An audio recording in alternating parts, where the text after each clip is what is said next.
Hoje eu quero falar sobre curando a minha imagem de Deus. Curando a minha imagem de Deus. Eu não sei se você já se pegou olhando para o seu filho, para a sua filha, e percebeu ele falando ou fazendo coisas como você. Parece que ele te imita em algumas coisas, né? Eles são tão pequenos e ainda que você nem sabe como isso acontece, né? Eles começam a reproduzir os seus comportamentos. Se você não observou isso, eu te convido a fazer esse teste, né, essa experiência, e observar o comportamento dos pequenos e de seus, para que você veja como existe, né, uma repetição, como eles repetem, às vezes do cuidador, daqueles que estão mais próximos dessa criança. E dessa forma, muitos de nós reconhecemos, né, que nos tornamos semelhantes aos nossos pais e que desde pequeninos nós os adoramos e os amamos, né, a despeito de todos os seus defeitos, mas nem sempre nós percebemos que nos tornamos também semelhante ao Deus que adoramos. E é interessante isso, porque em todos os aspectos de nossa vida tornamo-nos semelhante ao Deus que adoramos. Por exemplo, numa época em que temos a capacidade de nos aniquilarmos uns aos outros com armas químicas, nucleares e outras, muitas igrejas têm publicado cartas de paz, né, pontuando que jamais podemos usar esse tipo de armas ou instrumento contra os nossos inimigos. No entanto, se o meu Deus persegue os meus inimigos, os alcançam e o destroem, então eu posso mandar também perseguir, matar e destruir. Se o meu Deus não trata as pessoas assim, eu também não posso tratá-las dessa forma. Então conclui-se que um caminho para a cura pessoal e social é a cura da nossa imagem de Deus. Mudar a imagem que fazemos de Deus como alguém que maltrata as pessoas, para a imagem de alguém que ama as pessoas. Eis o cerne da missão de Jesus. Jesus Cristo estava sempre tentando mudar, junto ao povo, a imagem vingadora de Deus. Muitas vezes Jesus experimentou curar no sábado, tocar um leproso, perdoar alguém, mas os sacerdotes e os escribas e os fariseus tentavam impedir Jesus de fazer essas coisas, porque eles interpretavam ao pé da letra as passagens castigadoras, né, dos castigos vingadouros de suas escrituras, que exibiam ao pé da letra as consequências dessas ações que eram ilegais. Por exemplo, a história da mulher adúltera em João 8, de 3 a 11, os escribas e fariseus querem apedrejá-la até a morte, e eles justificam-se dizendo a Jesus: a lei, Moisés, nos ordena que apedreje tal mulher. No verso 5 diz isso. Eles referem-se à lei de Moisés lá em Levíticos 20, 10 e Deuteronômio 22, 21. Que diz Deus diante disso? É interessante, né? Eles trazem lá de Levíticos essa passagem, colocam diante de Jesus aquela mulher, né? Mas Jesus tem uma outra reação. Se Jesus interpretasse literalmente os castigos vingadouros dessa passagem das Escrituras, ele também teria se ajuntado aos escribas e fariseus para apedrejar aquela mulher. Quando ele convida escribas e fariseus a deporem suas pedras, Jesus está, na verdade, convidando a que deixem de interpretar ao pé da letra as passagens bíblicas de castigo vingadores. O amor de Jesus para com Paulo também não estava condicionado ao fato dele ter se arrependido. Mais que isso, seu amor o curou, para que ele pudesse então se arrepender e tomar consciência dos comportamentos destrutivos que antes ele fora incapaz de enxergar, que era a perseguição da própria igreja do Senhor Jesus. Preste atenção, queridos, o amor de Deus não é reativo. Ele não depende do que você faça. Ele simplesmente te ama. As Escrituras Sagradas afirmam que Ele nos amou primeiro. Como vejo Deus? Como Deus me vê?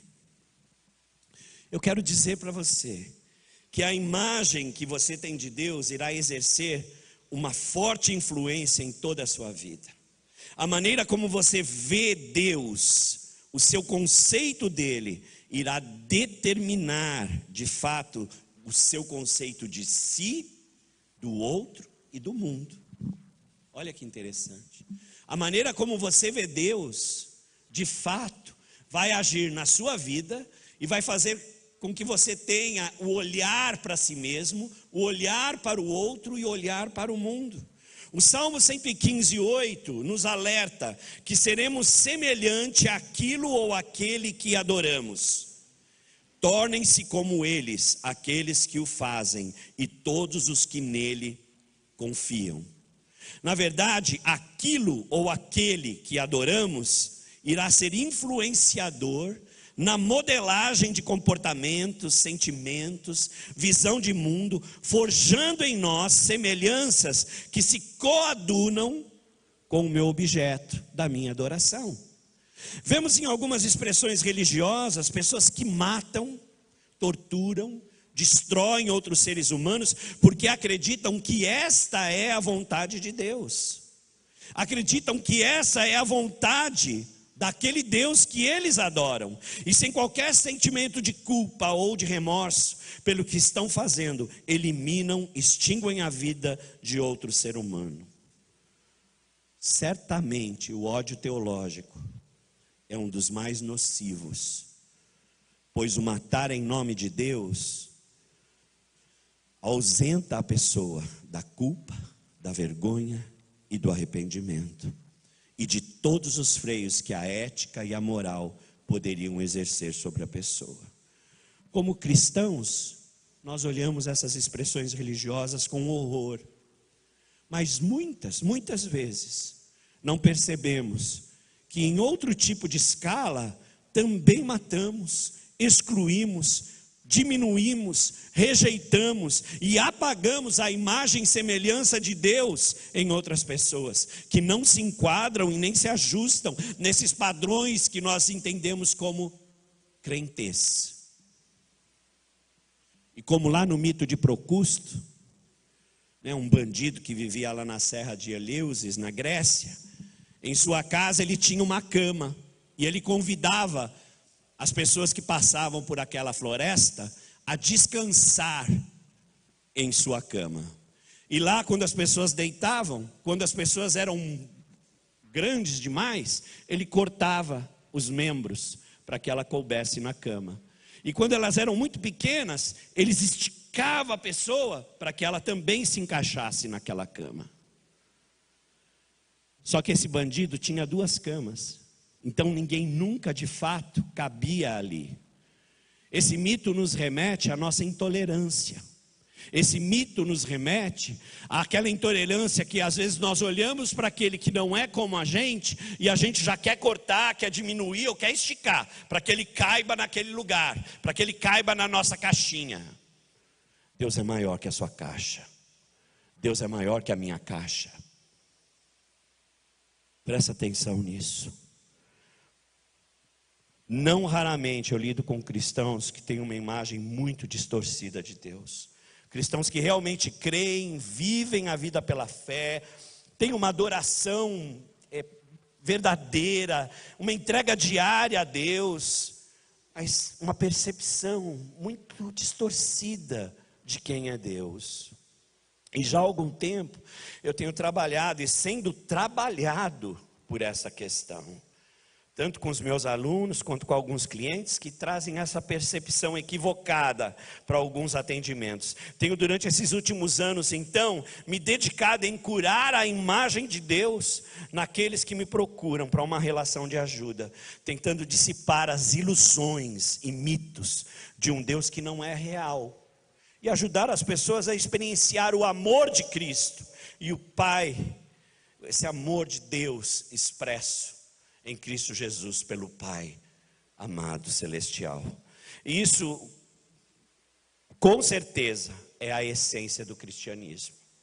Não é apenas uma questão de pensar corretamente sobre Deus, mas é verdadeiramente experienciar Deus. Esse é o grande ponto. É ter uma relação com esse Deus de amor. Perder nossas ilusões é difícil, porque as ilusões e as coisas às quais nós nos agarramos, elas nos ajudam a viver. Entretanto, o Espírito de Deus é o grande revelador e desmascarador das ilusões, o grande destruidor dos ícones e ídolos do nosso coração. Ele vai destruir todos esses ídolos e essas falsas imagens que eu e você tendemos a construir para encontrarmos talvez uma zona de conforto, uma desculpa para algumas coisas e viver uma vida que não é de acordo com a vontade do Senhor. O amor de Deus por nós é tão grande, queridos, que Ele não permitirá que nos conformemos com imagens falsas. Não importa o quanto essas imagens pareçam nos confortar, é melhor viver nu na verdade do que vestido em fantasias.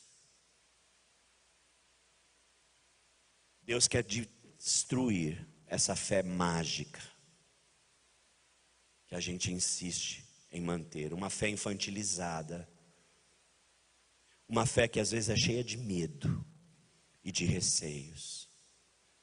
Através da história do cristianismo até o presente dia, uma persistente, crônica tentação de reduzir Deus a uma dimensão humana que seja clara às nossas ideias. A razão humana busca compreender todas as coisas, ela penetra todas as coisas e reduz todas as coisas aos seus próprios claros pensamentos e conceitos. Na verdade, isso é um nobre empreendimento, mas ao fazê-lo nós roubamos Deus de sua alteridade, de sua distinção, pois Ele passa pelo filtro limitado da nossa mente.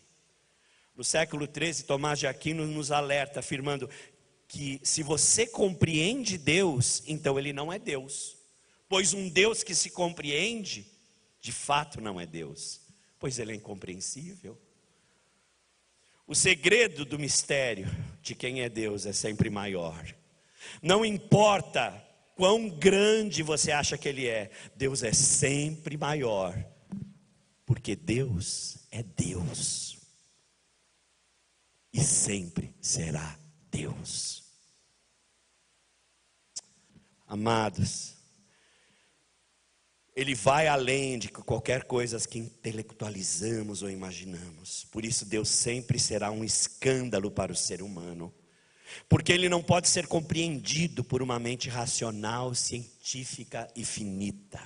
1 Coríntios 1, 18, 21 nos fala: pois a mensagem da cruz é loucura para os que estão perecendo, mas para nós que estamos sendo salvos é o poder de Deus. Pois está escrito: destruirei a sabedoria dos sábios e rejeitarei a inteligência dos inteligentes.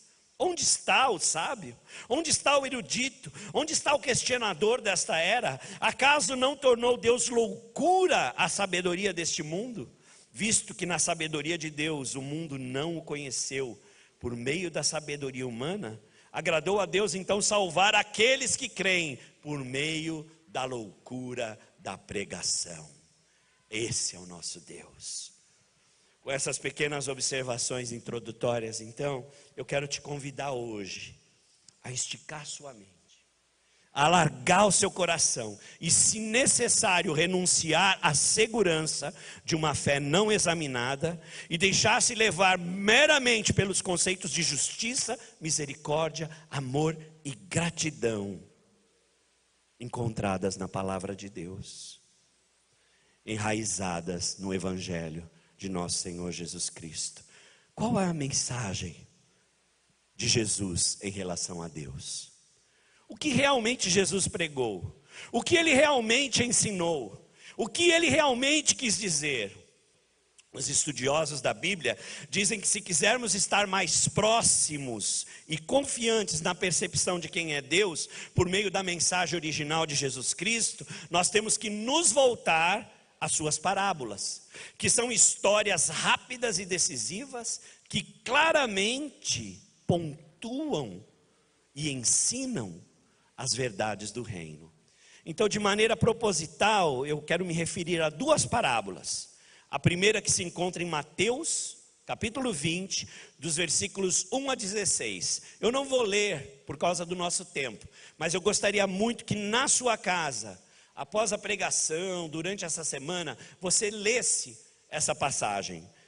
Mateus 20, dos versículos 1 aos versículos 16. É a parábola do fazendeiro doido, não é? Como você pode perceber lá nessa parábola, você vai ver que o relato, não é o tempo de colheita. E há muito trabalho a ser feito. E todas as manhãs o fazendeiro vai ao mercado para poder contratar os seus empregados para o dia lá trabalhar, né, na colheita deles. E de acordo com a história rabínica, porque os rabinos já contavam essa história antes de Jesus. É interessante isso, né? Essa parábola já era contada por eles. Esses trabalhadores faziam corpo mole e não davam o duro necessário. E eles ficavam enrolando até o momento de receber o seu dinheiro no término do dia. E aqueles outros trabalhadores que foram contratados no final do dia, trabalhavam tão duramente, que o fazendeiro, ao ver aquilo, paga a mesma quantia. E isso deixa com que os trabalhadores que foram contratados no início do dia, fiquem tremendamente chateados e indignados com o fazendeiro. É interessante aqui que a ênfase rabínica é na diligência dos trabalhadores.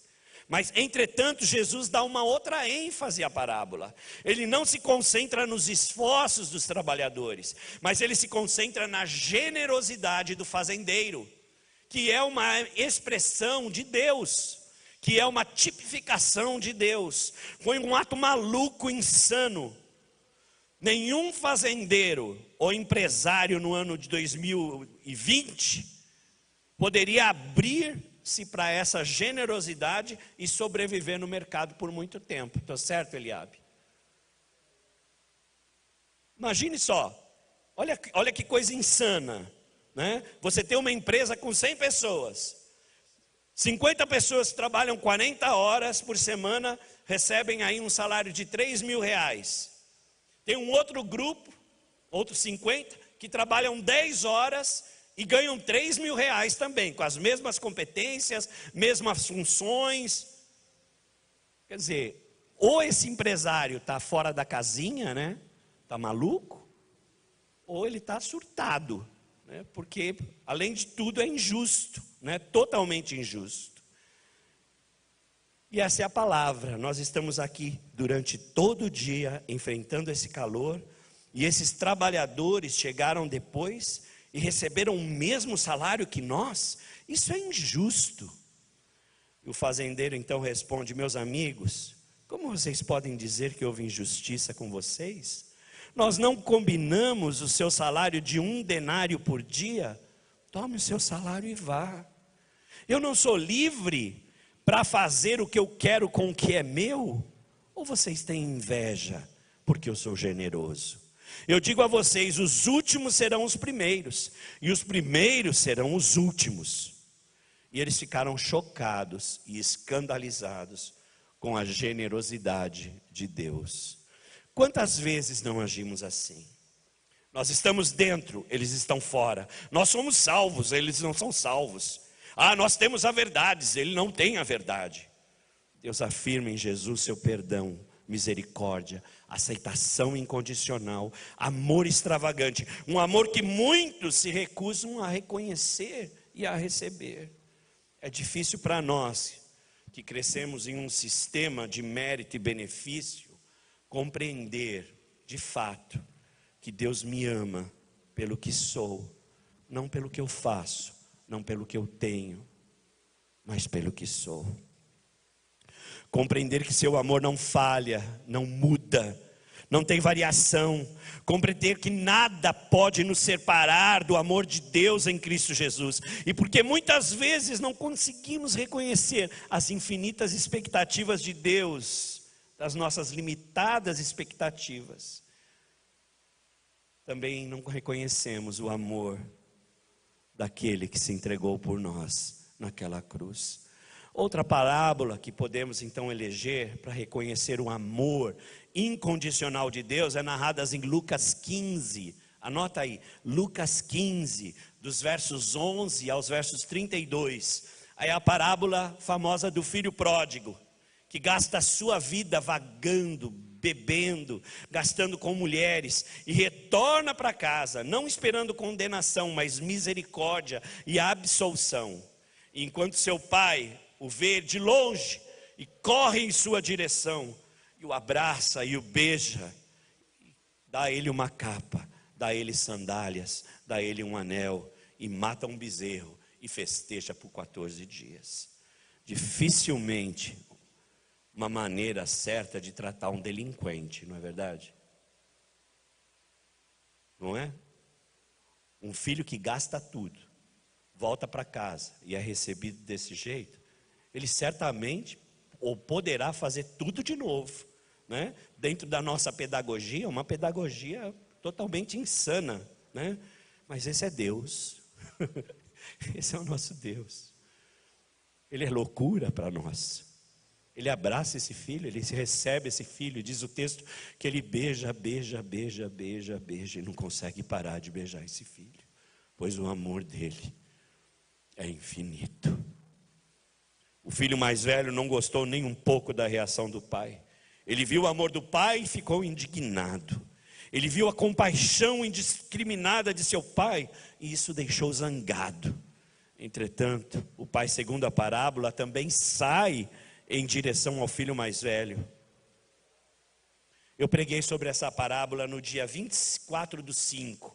Se você quiser ouvir mais sobre isso, entra lá. Se inscreve no YouTube, Conexão Primeira. Se inscreve lá e procura a parábola e ouve, que vai falar muito ao seu coração, eu tenho certeza. Esse amor insano de Deus. Na Borgonha, uma região lá do centro, leste da França, em algumas pequenas cidades na Páscoa, você pode ver em algumas igrejas, nas portas das igrejas, e mesmo as pessoas, às vezes, quando estão na rua, elas se cumprimentam dizendo: l'amour de Dieu é folie. L'amour de Dieu é folie. O amor de Deus é insano, é loucura, é incompreensível. O amor de Deus é loucura. Queridos, em Mateus 20, a gente encontra a parábola do fazendeiro, doido lá, né? Que nos espanta com a sua generosidade. Lucas 15, o filho pródigo volta para casa e é recebido de forma incondicional. Jesus está dizendo que Deus ama de maneira extravagante e nos convida a nos alegrarmos com eles. Essas duas parábolas, entre outras, são ambas revelações do Deus verdadeiro em Jesus Cristo. Jesus Cristo chacoalha, Ele balança os nossos pressupostos de justiça, equidade, quando Ele transforma o último em primeiro e o primeiro em último, e quando Ele trata aqueles que se depravaram com o mesmo amor daquele que servia em casa. No final, todos receberam o mesmo prêmio. Deus se manifesta em Jesus com uma infinita e imensurável graça. Presta atenção aqui, pessoal. Presta atenção, meu irmão, minha irmã. Eu não estou falando aqui de universalismo. Eu não estou pregando aqui universalismo. Eu quero deixar isso bem claro, pois o universalismo é uma heresia, é um tapa no rosto do nosso Senhor Jesus Cristo, pois torna o seu sacrifício e a sua ressurreição irrelevante. A palavra-chave aqui da nossa reflexão hoje é o amor. A palavra-chave da nossa reflexão aqui hoje é que você abra a sua mente e procure perceber, ter a percepção do quanto esse amor é infinito por você. Pois a palavra em Hebreus, elas nos afirma: o Filho é o resplendor da glória de Deus e a expressão exata de seu ser, sustentando todas as coisas por sua palavra poderosa. E depois de ter realizado a purificação dos pecados, ele se assentou à direita da majestade nas alturas. Jesus é a expressão exata de Deus. Você quer conhecer Deus? Olha para Jesus. Ele é a expressão. Ele é a expressão exata. As parábolas de Jesus revelam um Deus que é constantemente super generoso, que superabunda em graça. Em Mateus 18, o Deus que Jesus revela é aquele que cancela uma dívida de 10.000 talentos, 350 toneladas. Se for de prata, fica em torno de 120 milhões de reais. Se for de ouro, 8 bilhões de reais. Eu sou mal de conta aqui, pessoal, mas eu acho que isso só perde para a Lava Jato, que foram 3 bilhões de reais. Insano, não é? Em Lucas 7, Jesus mais uma vez demonstra o seu amor, perdoando os pecados de uma prostituta. Em João 10, Jesus faz uma coisa muito tola. Ele deixa 99 ovelhas e vai atrás de uma que se perde. Mais uma vez, Deus é visto como um Deus que sobrepõe qualquer bondade e uma infinita misericórdia. Com esse Deus, você não precisa ser escrupuloso, preocupado ou medroso. A primeira carta de João, ele escreve: no amor não há temor, antes o perfeito amor lança fora todo o medo, porque o temor tem consigo a pena, e o que teme não é perfeito no amor. O que ele está dizendo é: não temas, não temas, eu te amo, e o amor lança fora todo o medo. O perfeito amor lança fora todo o medo. E se você está aqui hoje, você que nos ouve hoje, tem medo de Deus, você não conhece, porque o amor é que nos alinha a Ele. Porque nos levou tanto tempo então para abraçarmos a essência verdadeira da nossa fé. Uma razão que eu estou convencido é que o amor de Deus encarnado em Jesus é radicalmente diferente do nosso jeito humano de amar. Por isso, muitas vezes, a dificuldade de a gente entrar e mergulhar nesse amor do Senhor. Quando eu amo como ser humano, eu sou compelido, impactado e atraído por alguns tipos de pessoas e coisas.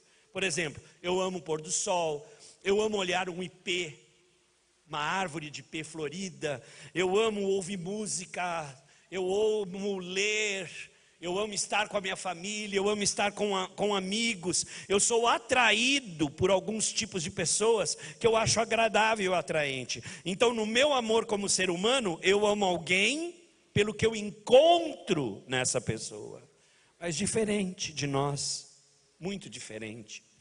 O amor de Deus Pai, nosso Senhor Jesus, pelos homens e mulheres, não depende dele encontrar em mim, ou naquilo que faço, ou naquilo que tenho, mas depende daquilo que ele encontra nele mesmo, porque ele é a fonte do amor verdadeiro.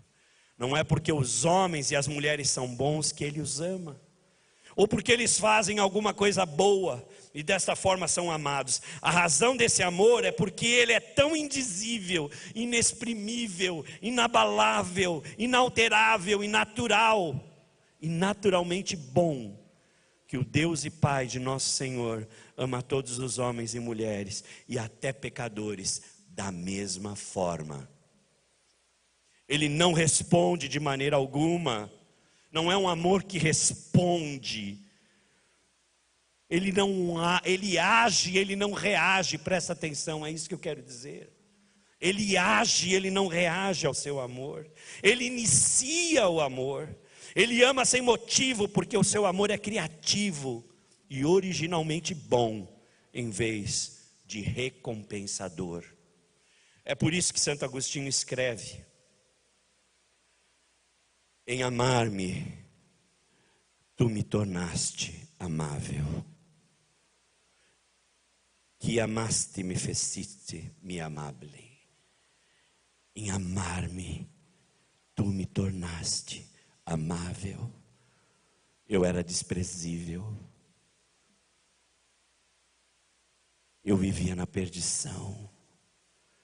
Mas o seu amor me transformou. E em resposta ao seu amor, eu quero ser melhor hoje, eu quero ser melhor amanhã, eu quero ser melhor depois. Não é por medo, não é por medo, é uma resposta que eu dou ao seu amor, porque ao me sentir amado, eu quero te agradar, ao me sentir amado, eu quero me dedicar a ti, pois esse amor me constrange. Nunca senti algo assim, nunca fui amado dessa maneira. É o Senhor quem me toca, é o Senhor quem me transforma. E a resposta daquilo que eu quero ser melhor, um ser humano melhor, é uma resposta ao seu amor, que por mim foi dado naquela cruz. Queridos, o Evangelho de Jesus Cristo diz: Abner, você é amado. Eduardo, você é amado. Silvia, você é amado. Samuel, você é amado. Hilda, você é amada. Somos amados simplesmente porque Deus te ama. Te ama. E por mais duro que isso seja para a gente entender, nós precisamos parar e olhar para a cruz e nos extasiarmos com o sacrifício. Temos que entender que a vida, a morte, a ressurreição do Messias carpinteiro foi somente por amor. O amor de nosso Senhor Jesus Cristo e de seu Pai gracioso. Ele nos ama de uma maneira que desafia a compreensão humana e escapa às limitações humanas. E é por isso que eu posso estar aqui hoje, uma certeza teológica, proclamando a palavra de que você é amado do Pai, filho e filha amada do Pai. Deus ama você ao ponto de preferir morrer do que viver sem você. Paulo escreve em 1 Coríntios 1, 22, 25. Ele diz: os judeus pedem sinais miraculosos e os gregos procuram sabedoria. Nós, porém, pregamos a Cristo crucificado, o qual de fato é escândalo para os judeus e loucura para os gentios, mas para os que foram chamados, tanto judeus como gregos, Cristo é o poder de Deus e a sabedoria de Deus, porque a loucura de Deus é mais sábia que a sabedoria humana, e a fraqueza de Deus é mais forte que a força dos homens. Deus poderia ter nos eliminado, queridos, e recomeçado tudo de novo, mas Ele nos amou o suficiente para não apenas enviar parte de si mesmo para morrer, mas também virar as costas para o Filho e permitir que Ele carregasse os pecados do mundo. Então, e somente então, Ele realmente entendeu ali: eles não sabem o que fazem. Nossas mentes não compreendem o amor de Deus. Tentamos encaixá-lo, simplificá-lo para atender às nossas necessidades, mas Ele é muito maior e muito mais poderoso. E quando encontro esse amor, e quando me deixo encontrar por esse amor, então sou curado. E aí, como nesse diagrama, veja lá, Deus me ama. E quando eu recebo o seu amor, eu desenvolvo amor próprio. E quando eu desenvolvo amor próprio, eu amo o próximo. E eu devolvo isso, amando mais a Deus. Esse é um círculo virtuoso. Primeiro eu tenho a percepção desse amor, que Ele me ama. Aí, recebendo esse amor, eu vou desenvolver amor para comigo mesmo. Não vou me deixar abusar, não vou me colocar em situações violentas, em relações que violentam a minha vida. E a partir daí, então, eu vou amar o meu próximo, mutuamente, vou amar o outro. E isso vai me levar mais próximo e dar uma maior compreensão do amor de Deus na minha vida. Qual é a visão que você tem de Deus? Qual a imagem de Deus que norteia as suas relações? Para concluir, estamos finalizando. Gostaria de focar nesses quadros que a gente vai ver agora e refletir as duas imagens de Deus. Esse quadro que eu estou colocando agora aí na sua tela, ele foi desenvolvido pelo professor Dr. Zenon Lotufo Júnior. meu mentor querido. E muito dessa pregação veio de uma mentoria que eu tive com ele na terça-feira, onde ele me abraçou virtualmente, trazendo o amor de Deus à minha memória e me ajudando a compreender algumas coisas. Ele escreveu um livro que eu te encorajo a comprar, não foi traduzido ainda para o português, mas você encontra lá no Amazon.com, Cruel God, Kind God. Deus cruel, Deus bondoso. Como a imagem de Deus moldam crenças, atitudes e perspectivas. E aí nesse quadro agora, vamos lá, você tem metáforas, né, de Deus. Deus como monarca, da imagem de um Deus cruel, Deus monarca, Deus juiz, e a imagem de um Deus bondoso, pai, mãe e pastor. Tipos correspondentes do cristianismo. Você tem lá Deus cruel no cristianismo, que há um grupo de cristãos que tem uma visão muito cruel de Deus. Ou você pode ter uma visão de um Deus bondoso dentro do cristianismo. Tipo correspondente de teologia, teologia de um Deus cruel, vingativo, que destrói os seus inimigos, né, que derruba as pessoas, que persegue, os alcança e os mata.